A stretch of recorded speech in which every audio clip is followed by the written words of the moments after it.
B-A-R. Same way, yeah. B-E-A-R. Same as the bear, yeah. Okay. Not B-A-R-E. I was like, yeah. Don't bear with us. That's not the same. I'm going to check that, but I know it's right.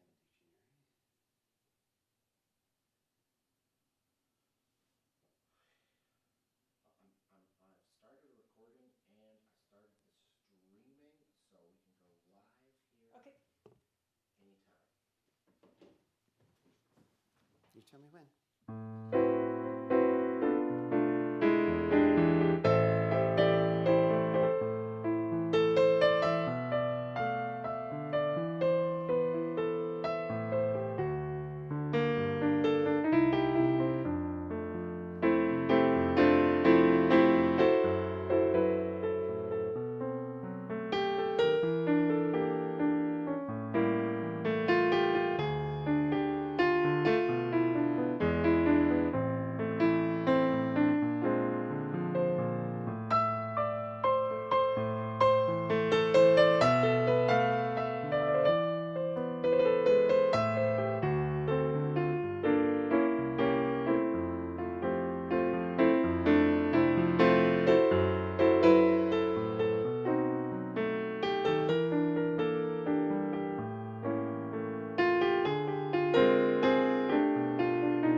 Good morning.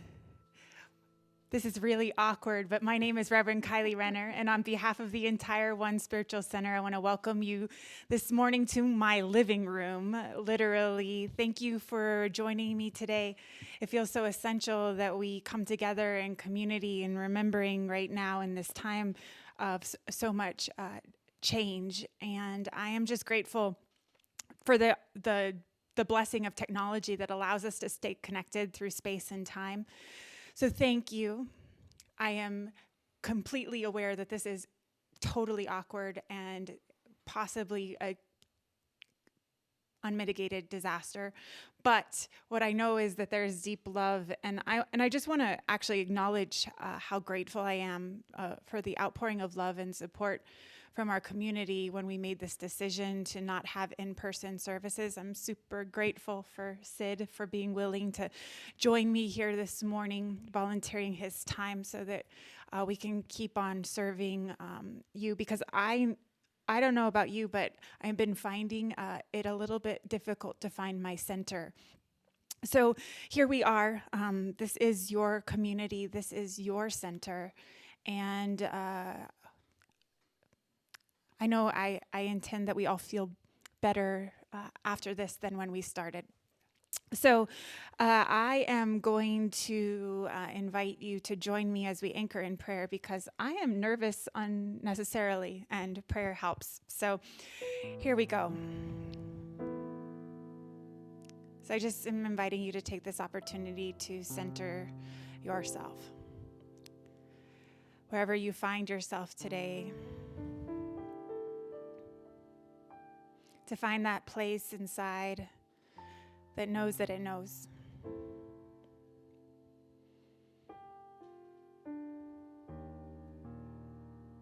And as we allow ourselves to feel all of the things that we're feeling,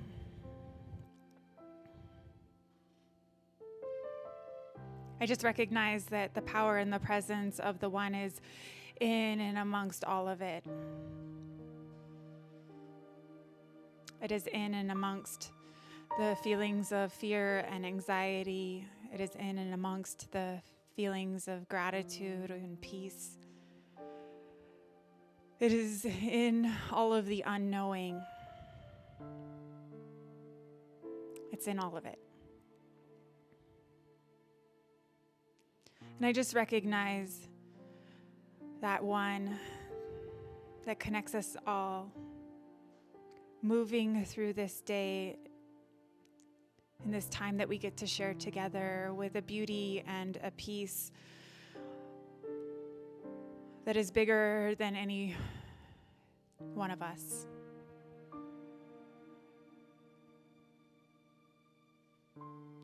And I know that even in the midst of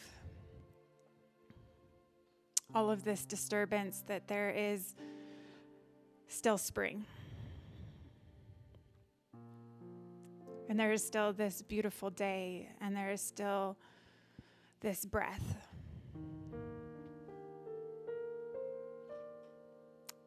And so I allow for this time to unfold in a perfection that is bigger than my idea of it.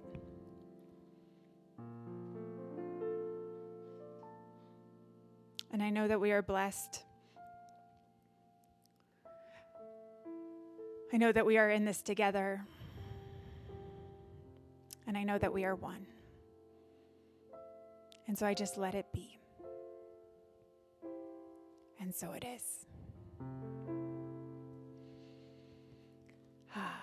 So I have a poem to share with you this morning that I actually found a few weeks ago as this whole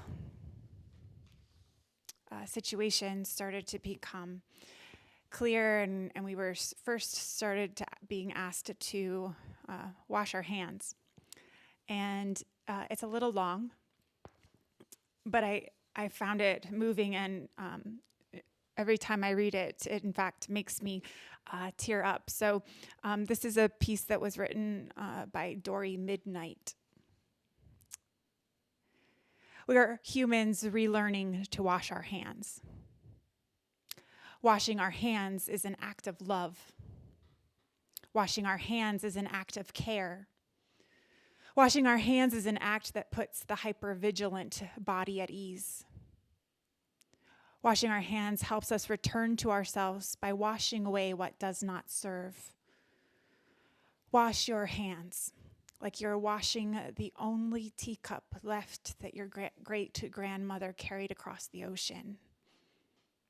Like you're washing the hair of a beloved who is dying. Like you're washing the feet of Grace Lee Boggs, Beyonce, Jesus, your auntie, Audre Lorde, Mary Oliver. You get the picture. Like this water is poured from a jug your best friend just carried 3 miles from the spring and had to climb a mountain to reach. Like water is a precious resource made from time and miracle. Wash your hands and cough into your elbow, they say. Rest more, stay home, drink water, have some soup, they say. To which I would add, burn some plants your ancestors burned when there was fear in the air. Boil some aromatic leaves in a pot on your stove until your windows steam up. Open your windows, eat a piece of garlic every day, tie a clove around your neck. Breathe, my friends, breathe. It is always true, these things. It has already always been time. It is always true that we should move with care and intention, asking, do you want me to bump elbows instead? With everyone we meet. It is always true that people are living with one lung, with immune systems that don't work so well, or perhaps work too hard, fighting against themselves. It is already true that people are hoarding the things that the most vulnerable need. It is already time that we might want not to fly on airplanes as much and not go to work when we are sick. It is already time that we might want to know who is in our neighborhood has cancer, who has a new baby, who is old with children in another state, who has extra water, who has a root cellar, who is a nurse, who has a garden full of delights. It is already time that temporarily non-disabled people think about people living with chronic illness and disabled folks, that young people think about old people. It is already time to stop using synthetic fragrances to not smell like bodies, to pretend like we're not all dying. It's already time to remember that those scents make so many of us sick. It's already time not to take it personally when someone doesn't want to hug you. It's already time to slow down and feel how scared we are. We are already afraid. We are already living in the time of fires. So when fear arises, and it will, let it wash over your whole body instead of staying curled up tight in your shoulders. If your heart tightens, contract and expand. Science says compassion strengthens the immune system. We already know that, but capitalism gives us amnesia and tricks us into thinking it's the thing to protect us. But it's the way we hold the thing, the way we do the thing. Those of us who have forgotten amulaic traditions, we turn to hoarding hand sanitizers and masks. We find someone to blame.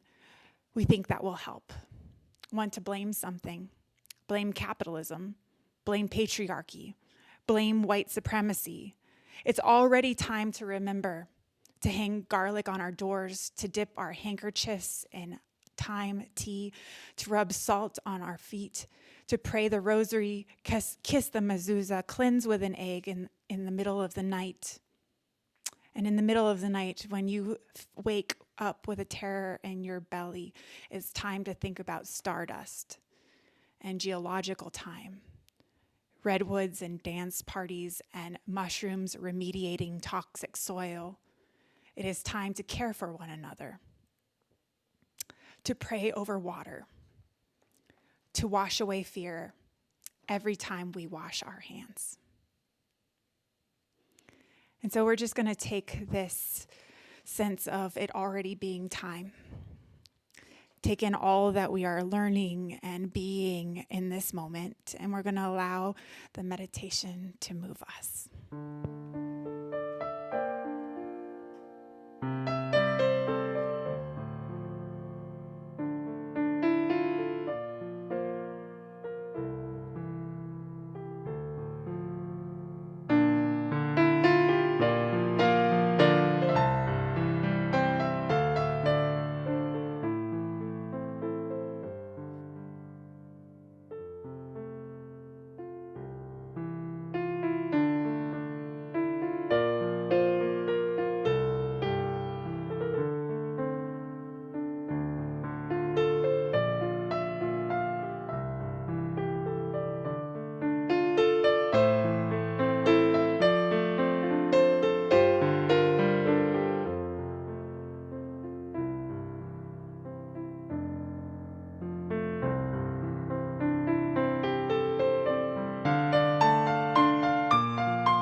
Do you know your love is healing?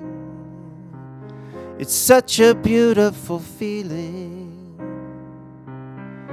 Do you know your love is precious? It warms me like the shining sun now. You keep shining through the darkest season. Your life has such a perfect reason. In a world of sadness and strife, you could help change somebody's life. If love has made a difference to you, help somebody else believe that it's true. Love is the key. Take it from me, show your love. Do you know how much your love means? Do you know how many hearts you've lifted? Do you know your love is healing? Such a beautiful feeling. Do you know your love, it's precious, and it warms me like the shining sun now. Keep shining through the darkest season. Your life has such a perfect reason. In a world of sadness and strife, you could help change somebody's life. If love has made a difference to you, help somebody else believe that it's true. Love is the key. Take it from me, show your love. Keep shining like the sun, they say now. Keep shining like a rainbow around me. Keep shining like a summer's day now. Love shining all around me, oh love. Keep shining all around me. Keep shining like the sun, they say now. Keep shining like a rainbow around me. Keep shining like a summer's day now. Love shining all around me, oh love. Keep shining all around me. In a world of sadness and strife, you could help change somebody's life. If love has made a difference to you, help somebody else believe that it's true.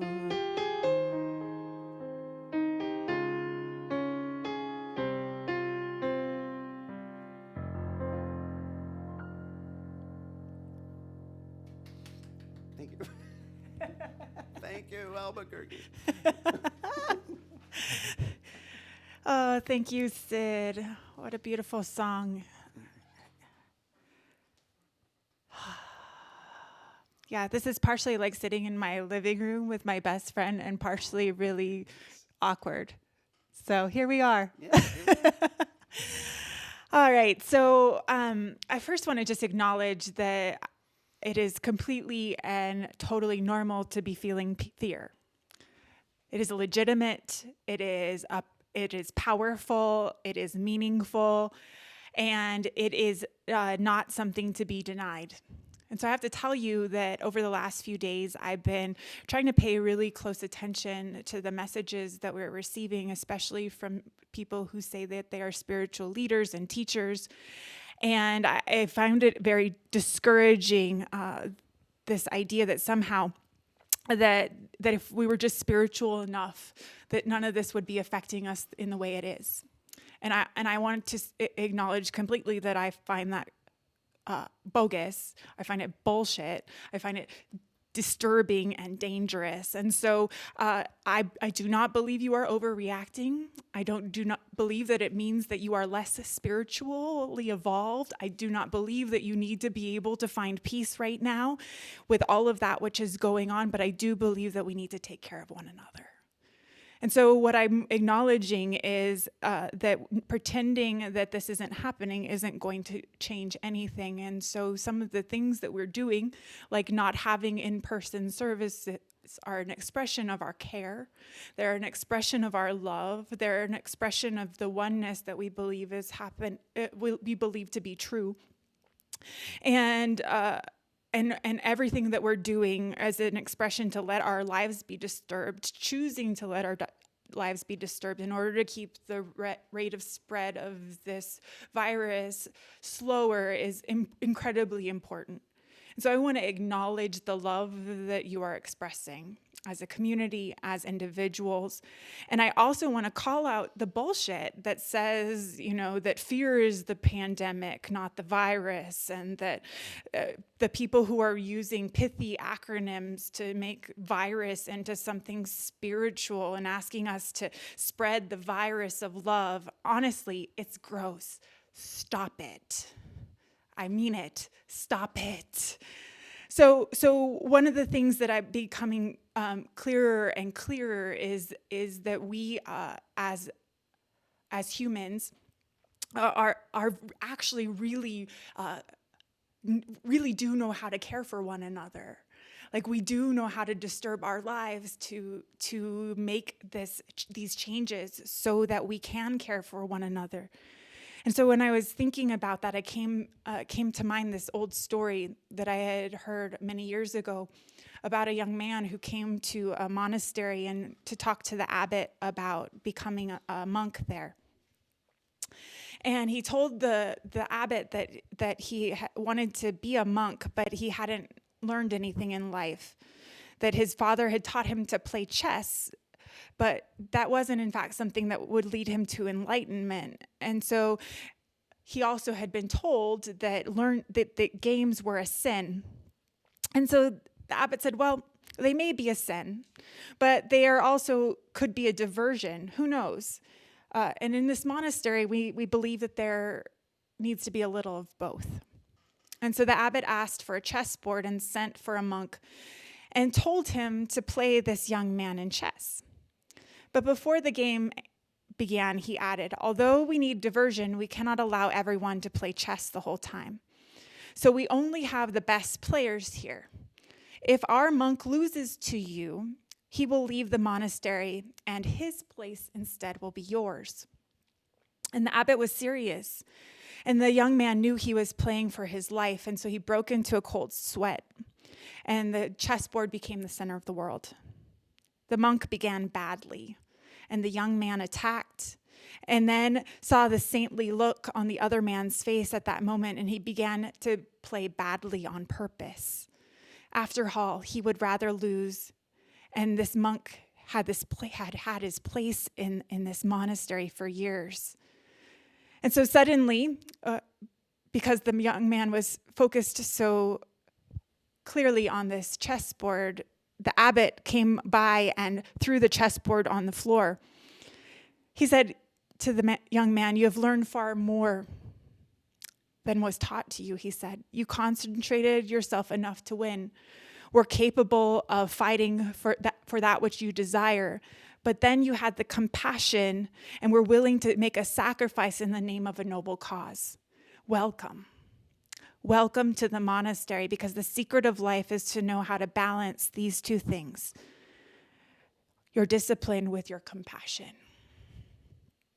And so I was moved by this story in this time where there's so many opportunities where we could let this sense of balance go out the window, where we could start to fight only for ourselves, thinking, well, I'm not at risk for this, or this isn't going to affect me. I cannot tell you how many people I've heard that from, people who say, well, it's really not that bad, with this compassion that knows that for some people it will be.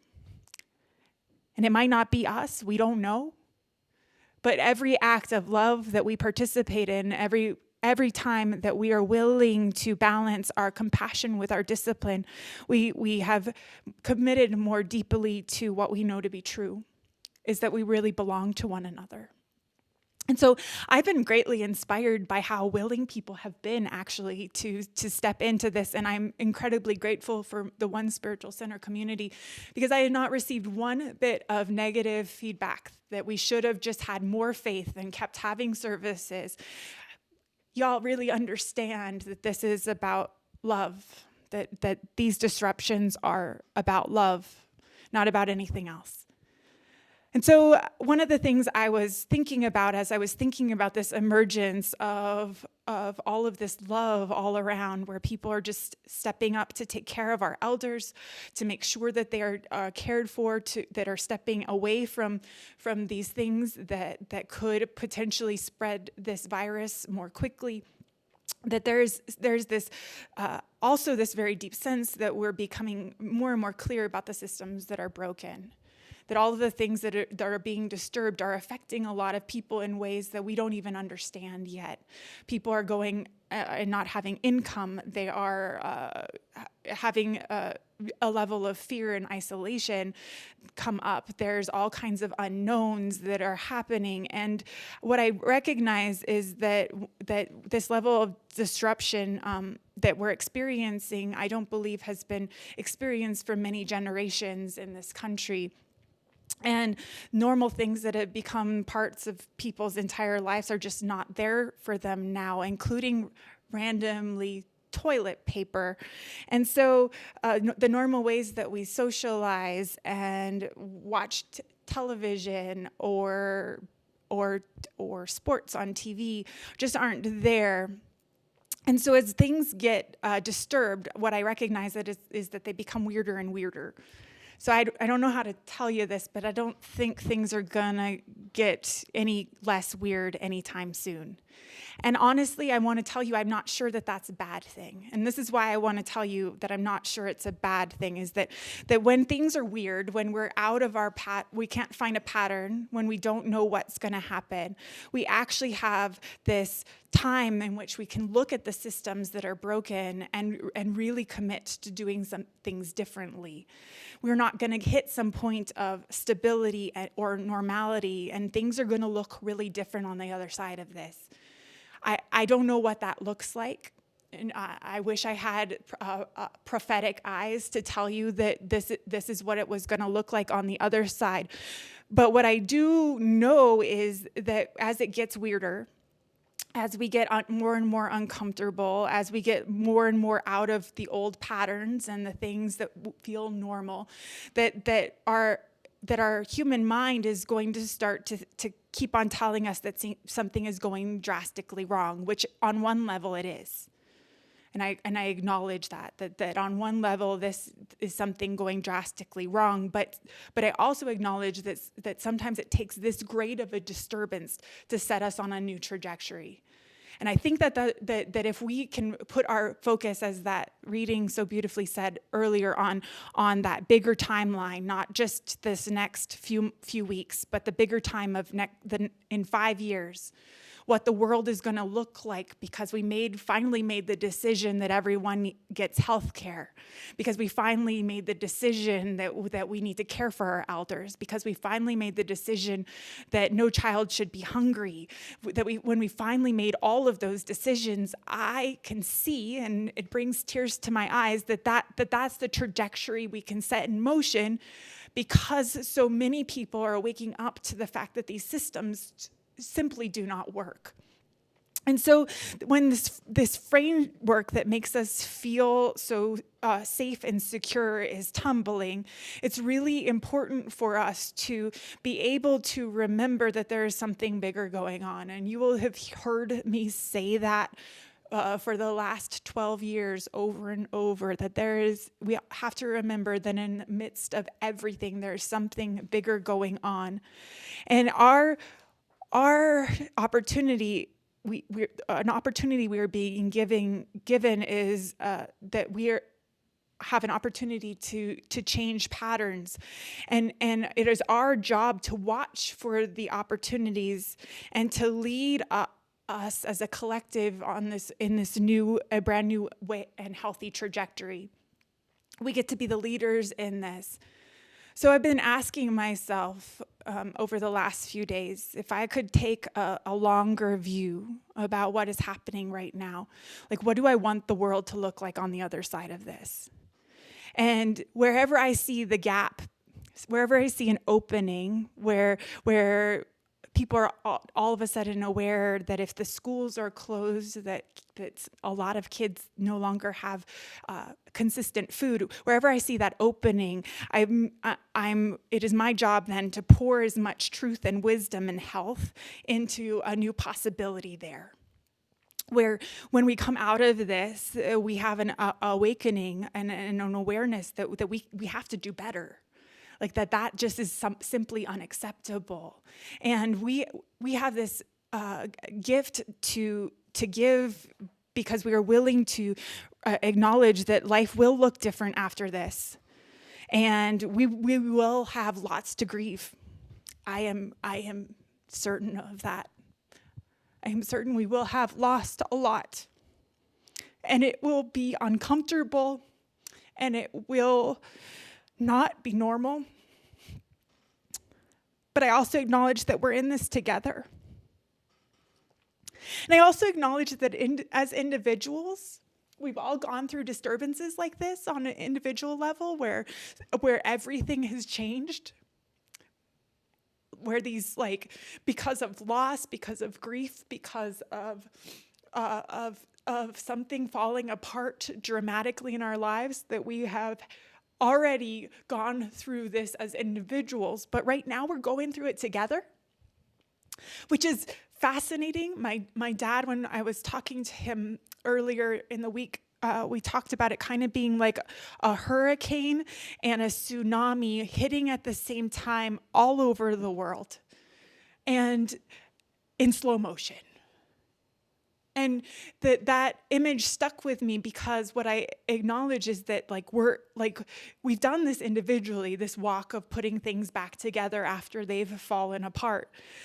But I have not in my lifetime, nor in the history that I have studied, seen this happen on this global way in the way that it is happening now. And we're in it together. And I acknowledge that we already have inside of us, we already have that, which knows how to put it back together in this new way. It's already there. We've been through it.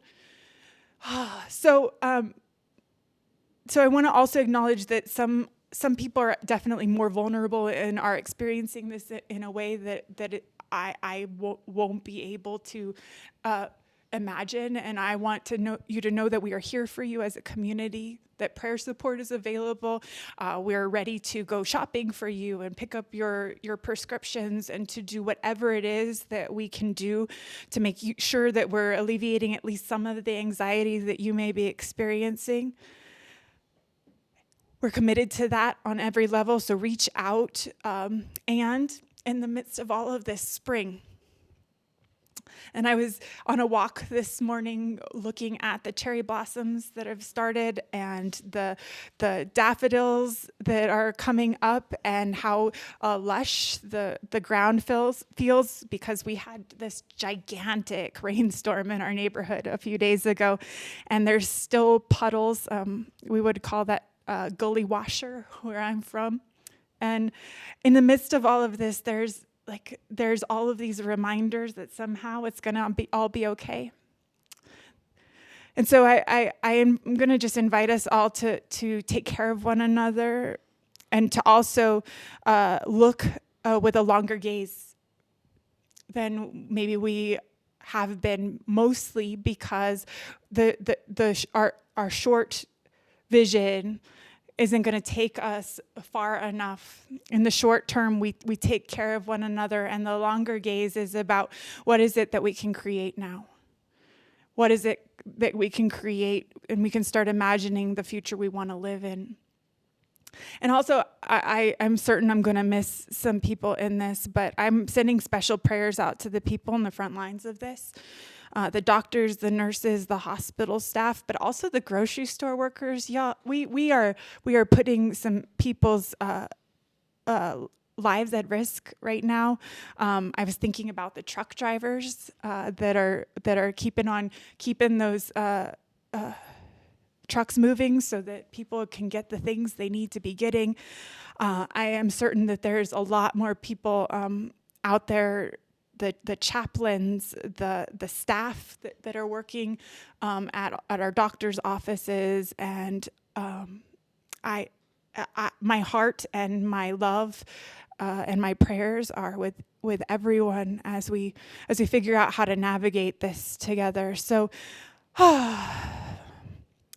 eyes wide open,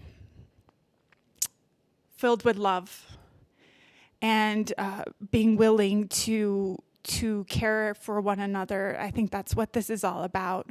And we already know how to do it. This is a community of people who already know how to break the patterns of the past and move into new ones, and we can help show the way.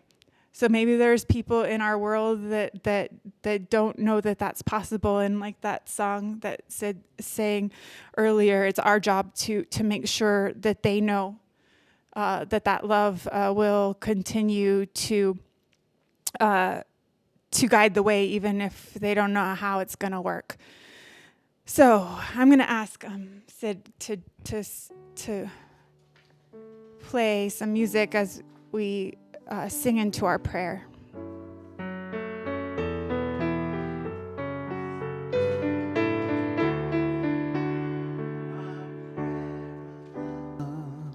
Lifts us high, it heals us, sustains us, and sets us free. Our prayer of love lifts us high, it heals us, sustains us, and sets us free. Our prayer of love lifts us high, it heals us, sustains us, and sets us free. It's a prayer of compassion and of care, as we care for one another, as if we remember completely that we are one.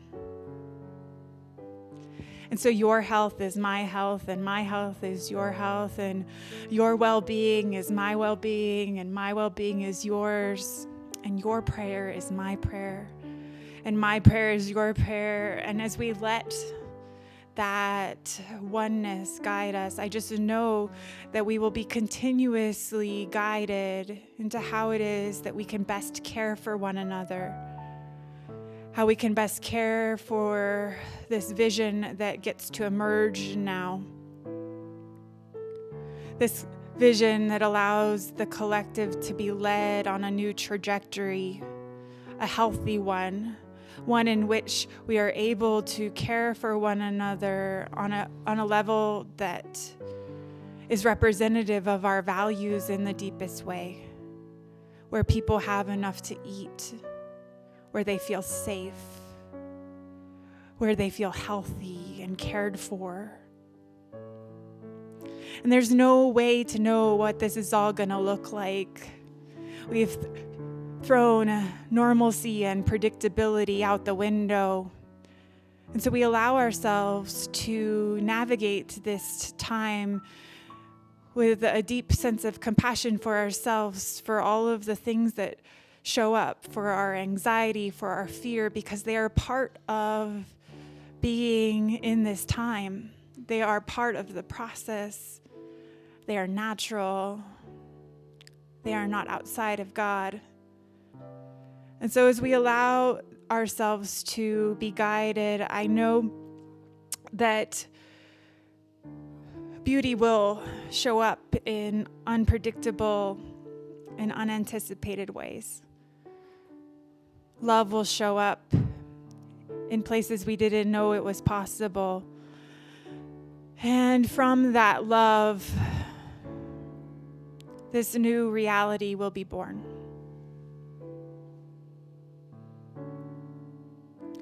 And so we take all of our care and all of our love and our prayers, and we pour it all over anyone who is feeling especially needing of it right now. The love of God is right where you are.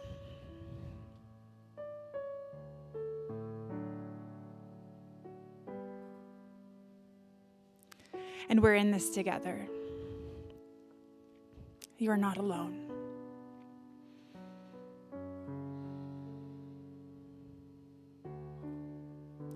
And so we just let Spirit continue to guide us as it already knows how to. We let it disintegrate all of the things that needed to be removed, and we allow it to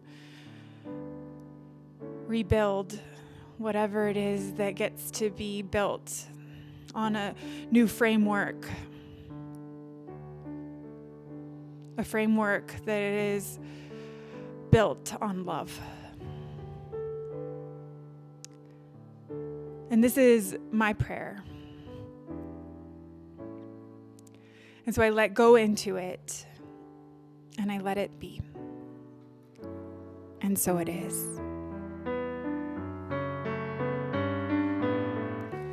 Our prayer of love lifts us high. It heals us, sustains us, and sets us free. Our prayer of love lifts us high. It heals us, sustains us, and sets us free. Congregation is Yes, people are arriving.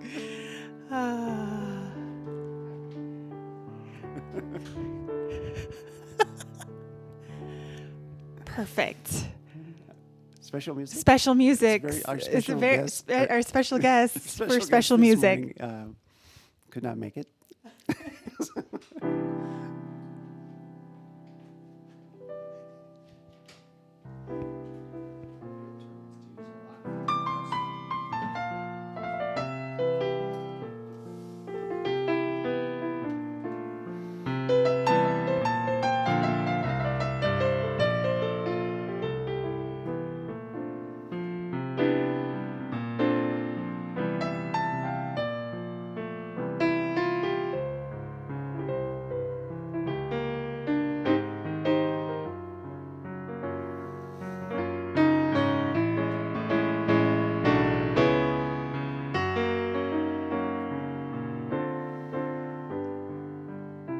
You have to get a recording sign on your front door.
Thank you.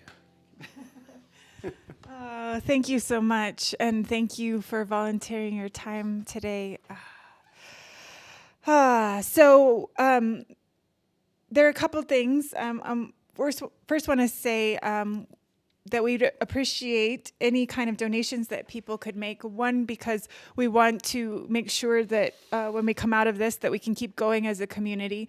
And two is that I would love in some way to figure out if there's any way to keep on keeping our musicians in work, because I don't know if you are aware that most of our musicians have had gigs and gigs and gigs and gigs canceled. Everything's being canceled. And so we have a couple ways for that can happen. One is that we have a text to give number. So if you text this number, that you will be prompted to set up an account. And then after that, all you have to do is type in an amount, and it will send that to our community. And that text to give number is 505-207-4916, 505-207-4916. There's also a place on our website to make a donation if you prefer to do it that way. Some people have been sending checks as well, and since this is my home, I am not going to send the entire Facebook Live community my home address, but if you would like my home address to send a check, please send a message and we will get you that, and we really appreciate that. We are just trying to figure out how to take care of one another right now, and I'm not sure what that looks like right yet, but we appreciate any donations that you can make to our community.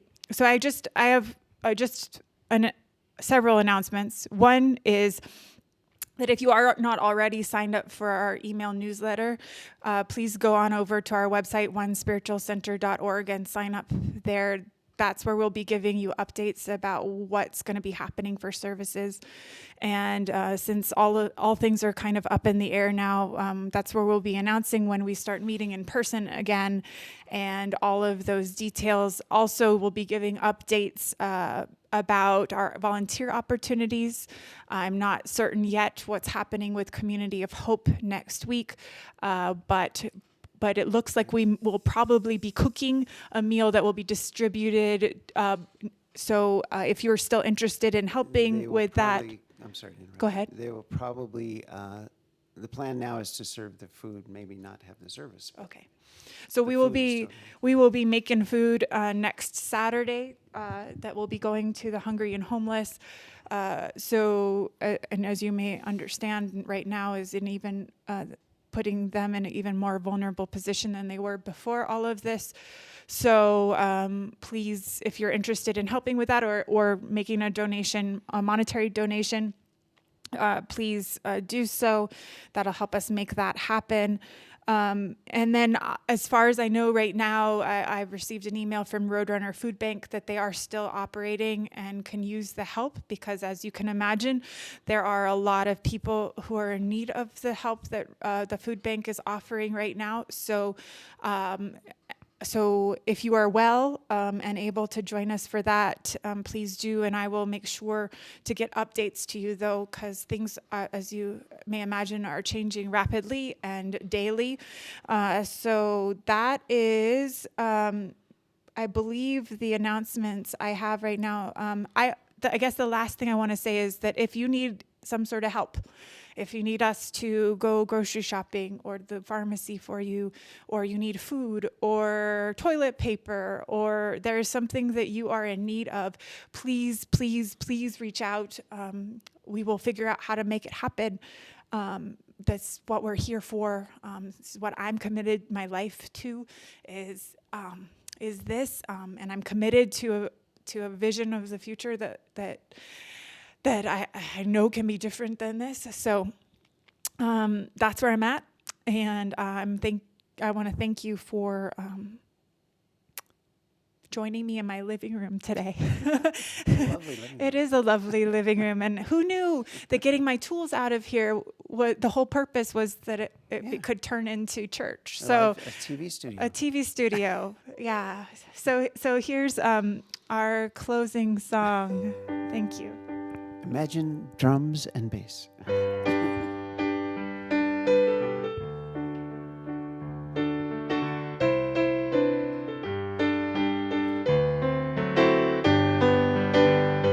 One love, one heart. Let's get together and feel alright. One love, one heart. Let's give thanks to the Lord. We can feel alright. People get ready, there's that train a-coming. You don't need no baggage, you just get on board. All you need is faith to hear the diesel humming. You don't need no ticket, you just thank the Lord. One love, one heart. Let's get together and feel alright. One love, one heart. Let's give thanks to the Lord, and we can feel alright. People get ready for that train to Jordan. It's picking up passengers from coast to coast. Faith is the key, open the doors and boredom. There's room for all that love the most. One love, one heart. Let's get together and feel alright. One love, one heart. Let's give thanks to the Lord. We can feel alright. Let's get together and feel alright.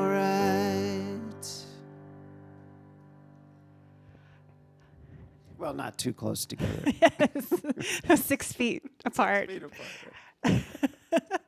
We miss you all.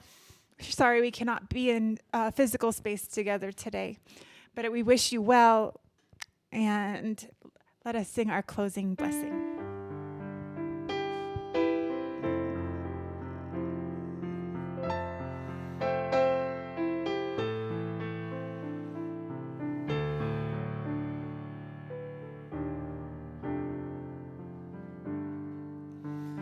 Go forth and walk in beauty,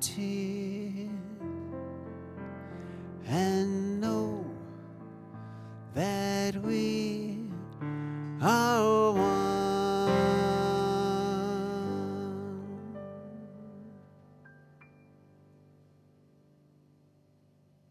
Thank you for being here. Blessings, blessings. Goodbye.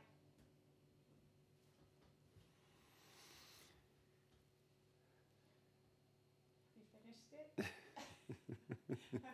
We're still on.